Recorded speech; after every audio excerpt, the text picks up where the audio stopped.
Hi, welcome to Unit 6, Solving Quadratic Equations with Complex Solutions.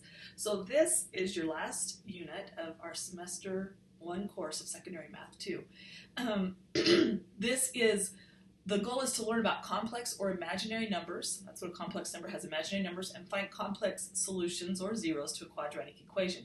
Now this might be a new concept to some of you, so pay attention and follow through, but basically an imaginary number is one where the square root, when we use that quadratic function, and you take the square root of something, sometimes it will be a negative number underneath that square root. And you can't take the square root of a negative number, so it becomes an imaginary number. That's where that comes from. And as you go through the lessons, you'll be able to see how that works. So in this unit, we're going to talk about complex numbers, what they are, operations with complex numbers, completing the square, the quadratic formula, and then if you're in honors, there will be one additional lesson, the distance and midpoints in the complex plane. So that's only for those that are in honors. So basically, what is a complex number? Well, here's what a complex number looks like. A complex number has a real part and an imaginary part. The real part of the complex number is the number part that doesn't have an I associated or attached to it.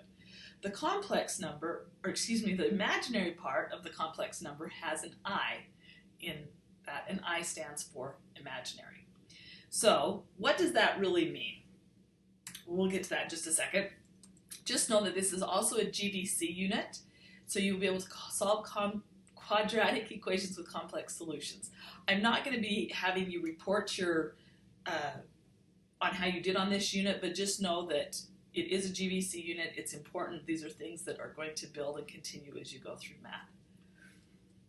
Okay, so what are imaginary solutions? So when you're looking at a graph of a parabola, there's either 0, 1, or 2 real solutions. And so when we graph a quadratic function, and remember we talked about solutions are the zeros, that's where it crosses the x-axis. So some parabolas will cross it in 2 places, and you'll have 2 real solutions. Sometimes they come down and they just touch the x-axis, and that would be 1 real solution. There's other times when they don't cross the x-axis at all. And in that case, they will have 2 imaginary solutions. That's where when you use the quadratic formula and a negative number comes out, that's how it's going to be. So I, or an imaginary, is basically I is equal to the square root of -1. Now we know we can't take the square root of -1. That's why we assign it I.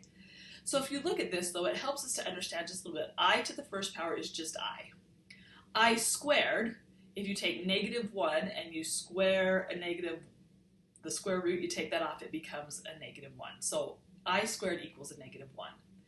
Then I to the third is equal to -I, because I squared times I is I to the third, which is -1 times I, which is -I. And then I to the fourth is I squared squared, so -1 squared becomes a +1. So if you just kind of remember this table, and then it repeats itself. So if we had I to the 5th, 6th, 7th, 8th, you could go back through, and so I to the 5th, 6th, 7th would be -I. I to the 8th would be 1. So you'll get that as you go through these lessons, but I just wanted to introduce it to you. So pay attention, keep taking your notes, use your guided notes, and you'll be fine.